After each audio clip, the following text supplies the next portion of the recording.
සුබ දවසක් ඔයාලට. ඉතින් කොහොමද?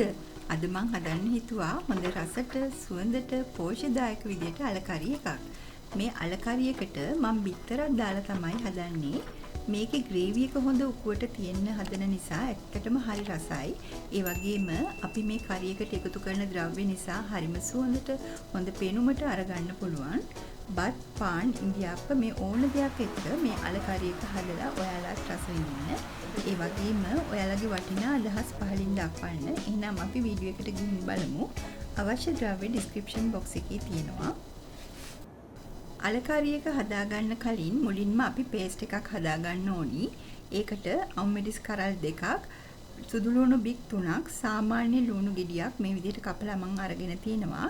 මේ ටික අපි ඔක්කොම ග්‍රයින්ඩ් කරගන්න ඕනි. කෑලි තියෙන්න ග්‍රයින්ඩ් කරගන්න. එතකොට තමයි ගොඩාක් රස. ඉතින් ඔන්න මං අල ග්‍රෑම් 500ක් තම්බලා මේ තරමට කෑලි වලට කපා ගත්තා.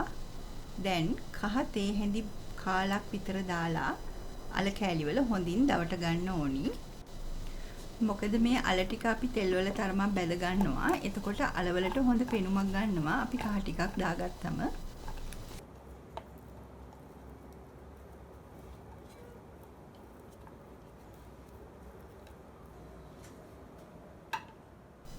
දැන් මම මේ විදිහට තාච්චියක් ලිපේ තියලා අල ටික බැද ගන්න අවශ්‍ය තරම් තෙල් දාගන්නවා. තෙල් රත් වෙනකොට අල ටික මෙන්න මේ විදිහට ටික ටික දාලා දෙපැත්ත පෙරලමින් බැද ගන්න.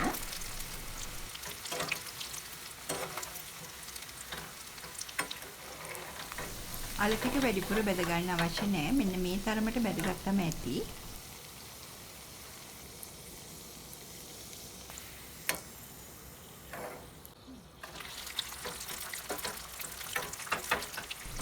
ඒ විදිහට ඔක්කොම අල ටික අපි බැදගමු.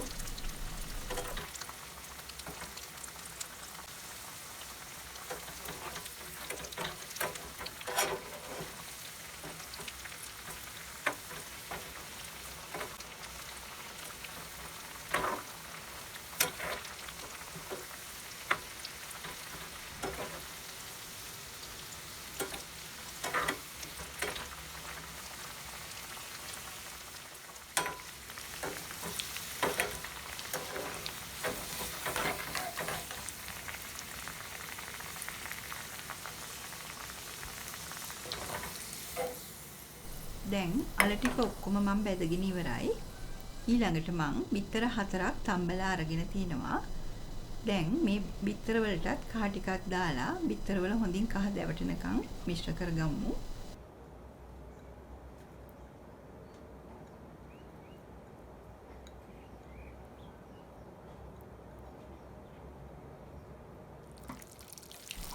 අල ටික බැදගත්තා වගේම මේ බිත්තර ටිකත් අපි තෙල් වල හොඳින් බැදගමු.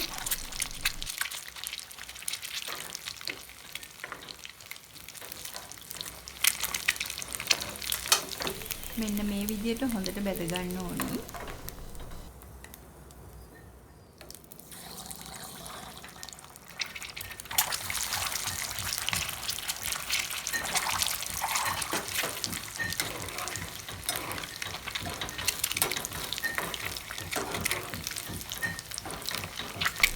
දැන් ඔන්න අලකරි එක හදාගන්න මැටි ඇතිලියක් ලිපේ තියලා ඒකට පොල් තෙල් මේස හැන්දක් එකතු කරගන්නවා.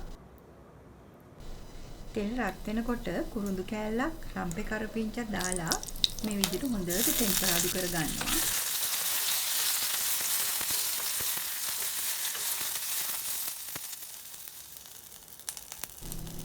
ඊළඟට අපි මුලින් ග්‍රයින්ඩ් කරගත් පේස්ට් එක මේ වෙලාවේ එකතු කරගෙන හොඳින් මිශ්‍ර කරගන්න.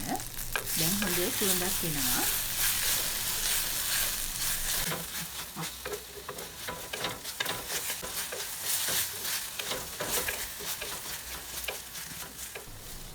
දැන් ගම්මිරිස් තේ හැඳකුත් එකතු කරගන්නවා. ඒ වගේම කහ තේ හැඳි භාගයකුත් දාලා හොඳින් මිශ්‍ර කරගන්න ඕනි.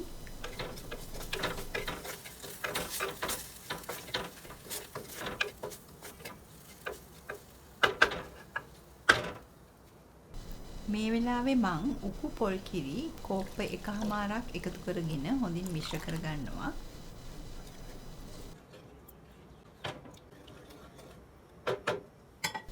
ඊළඟට මං ලුණු තේ හැඳකුත් බැදපු උළුහල් තේ හැඳි කාලකුත් දාගෙන හොඳින් මිශ්‍ර කරගන්නවා. ලුණු මදි නම් අපිට පස්සේ දාගන්න පුළුවන්.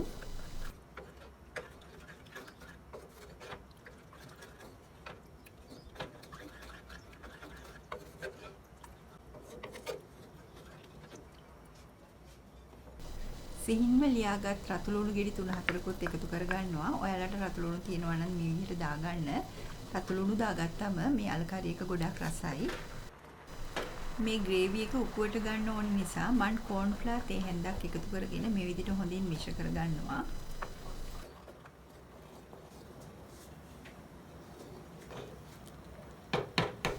හොද්ද මේ විදිහට එකපාරක් උතුරනකොට අල ටික එකතු කරගන්න ඕනි.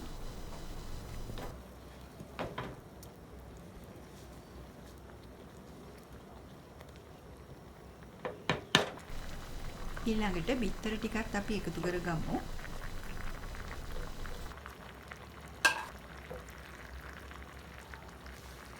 මේ විදිහට හැන්දෙන් මිශ්‍ර කරමින් හොද්ද උතුරන කල් ලිපේ තියාගන්න.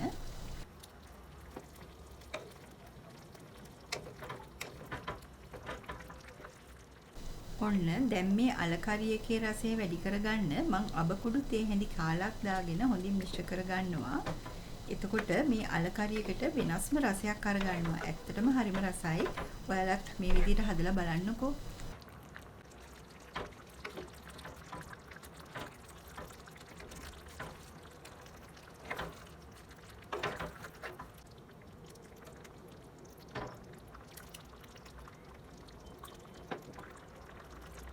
මම දැන් අලකරි එක හදලා ඉවරයි.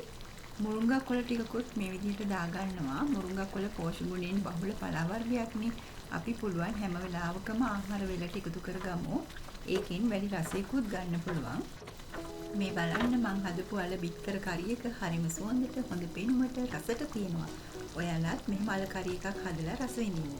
ඉතින් කොහොමද මගේ මේ රෙසිපි එක? ඔයාලා කැමති නම් ලයික් කරලා යාළුවෝ අතරේ ෂෙයා කරන්න. සබ්ස්ක්‍රයිබ් කරලා නැත්නම් සබ්ස්ක්‍රයිබ් කරන්න කියලා ආදරෙන් ඉල්ලීමක් කරනවා. ඉතින් මම තවත් අලුත් රෙසිපියක් අරන් එන්නම්. මගේ මේ වීඩියෝ නරඹන ඔයාලා සියලු දෙනාටම බොහොම ස්තුතියි.